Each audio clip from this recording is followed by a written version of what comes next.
The short minute left, I would seek leave to stand again. This report here, I was looking back, it was 28th of February was the last time we had a chance to speak about this. And it was basically the starting point of really what I wanted to say, which was a very important report, I think, because in the time that we met as a select committee, there have been actually a lot of changes within the cannabis scene within the medical service. And it is something, I think, which merits a closer examination, especially as I have just today received an email regarding the setting up of the Cannabis Medicinal Advisory Service, which is something that was mentioned in the report. And I'll come to that in more detail in a short while, permission given. But going on from this, I will have to reiterate my regard, my praise for the members of the committee who, in very difficult times, managed to produce a report which I think is informing debate throughout Australia as well as in WA. In a very sensitive time, because... Honourable Member, you have the call. Thank you, Deputy Chair.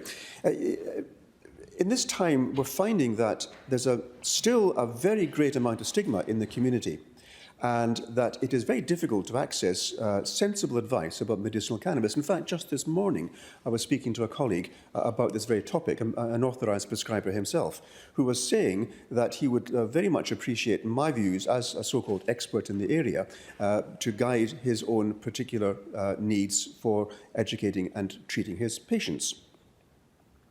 But I'd like to come back more to the recommendations made by the Select Committee, because it's important as a government that we scrutinise and see what's going on. Now, the major recommendation that was made, of course, was to have the THC driving working group set up. And I'm pleased to see that it only took 15 months for that to be set up. Remarkably shortly before the next election is due, so I wonder if there may not be some idea of making a suitable science-based recommendation to the voting public. But that's just maybe a forlorn hope on my side. But I do appreciate the work that is being done by the members of that group, and I hope to see the recommendation soon. Because that is really something which is absolutely fundamental, because based on the scientific facts, that the current approach that we have in Western Australia to managing impairment is not actually doing much good in our society, because as mentioned in debates earlier today, we saw the terrible road toll we're having. And I see again and again and again people mentioning, oh, cannabis is responsible for some part of that road toll catastrophe. And in fact, it is not. The figures that I obtained from the police sources themselves showed that of the 120 deaths, only 2 had only cannabis in their system, and there's no mention made if that was a causal issue or not. And so the question about cannabis being involved in causing road traffic accidents is not actually proven at all. In fact, we see in other jurisdictions where cannabis is legalised that the road toll death actually goes down.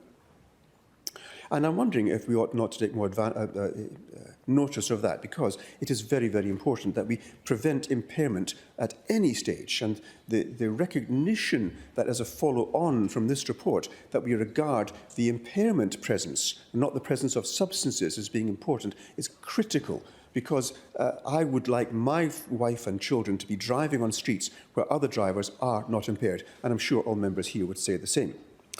Now, going to some of the recommendations, the Department of Health has also begun to slowly change its own recommendations, and it is less onerous as a prescriber. And I think perhaps they might have been informed to some degree by the Select Committee report. I like to think that. However, one of the recommendations particularly Recommendation 5, the Department of Health, in conjunction with peak medical bodies, investigate the feasibility of a medicinal cannabis advisory service, and if feasible, establish a medicinal cannabis advisory service. And the report I just barely skimmed just now suggests they are saying no, that it is not feasible, the costs are too much, and the demand is very low.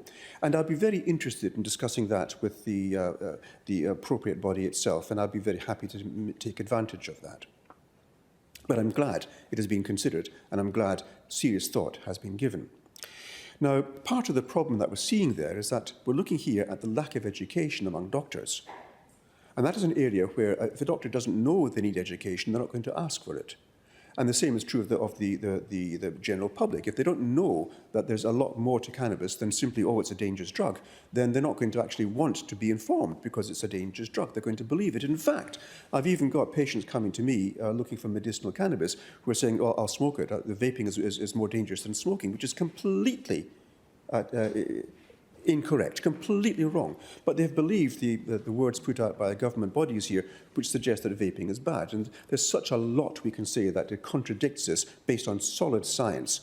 And we need to be educating the public, the doctors and the politicians about this. And so anything which would help us to understand more of how this substance can be used safely would redound to our benefit, I would think. Going on from that, we have the recommendation about the driving whilst impaired. Shall we look at that with new eyes, introducing a defence for patients using medicinal cannabis as prescribed? And I note that in Victoria, we are now seeing that they are doing the same thing. So Tasmania and Victoria both are going down the pathway of letting people drive who are not impaired while using their prescribed medications, which is not to say that they recommend people drive while impaired, not at all. It's just that when you are unimpaired, you should be able to drive despite having the treating substances in your system. If you're unimpaired, you can drive. If you are impaired, do not drive. And that really ought to be a critical thing that we say to our public as well. All impairment, sleep impairment, or inattention to the road, all these things are vitally important to making sure that no one dies on our roads.